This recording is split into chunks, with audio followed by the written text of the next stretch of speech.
Salut les gars, maa leen di bëgg di leen ziar, j'espère que yéen a ngi cool, yéen a ngi si jàmm. Man moom soj bi moom ma xaw a sonal moo tax voix bi xaw a changé, mais alhamdulilah. Séance d'écoute album Dip Doundou Guiss lépp fii la ñu fekk. mu woon gars yëpp fan si presse bi ñu teew mu tegal leen 1 ba 18 parce que album bi 18 titres la ak featuring yoo xamante ni lépp nice. Album bi nag ba léegi Dip publier gu ko woon juste gars yi extrait yi nga xam ni moom la doon def ci séance d'écoute bi moom la gars yi doon partagé ak di nga ko doon seetaan live. am na si track boo xamante ni top 5 la tudd mais classe na si Ngaaka Blinde nag nee na ko te MC King la moom sax bu ma juumul fan su Ngaaka lay waxal quoi nee na leen yéen seen MC King la Lemeul Ladon def ba Presi Juuk Ngaaka Blinde moo doon fecc ci kanamu Macky Sall la gis ngeen vidéo boobu mais lii ci séance d'écoute bi Dip laalee partie boobu yaa ngi gis public yi ni muy yëngatoo moo tax Dip Doundou Guiss fan su Ngaaka yéen lay waxal de parce que nee na leen sa MC maanaam c'est-à-dire que yow fan su Ngaaka bi quoi da doon fecc Ngaaka da doon fecc ci kanamu Presi di Lemeul gars yi yuuxu mais en tout cas Dip Doundou Guiss laaj nañ ko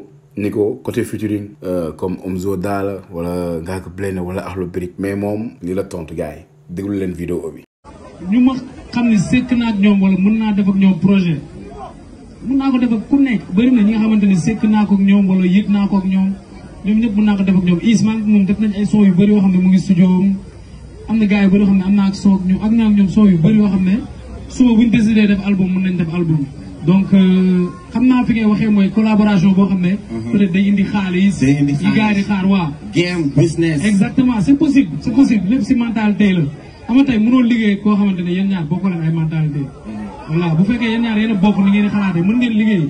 mais bu fekkee kii day xalaatee fii ngay xalaatee fële soo leen liggéeyee c'est hypocrite.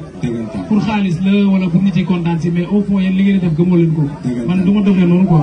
aci gars yi seen réaction naka ngeen gisee.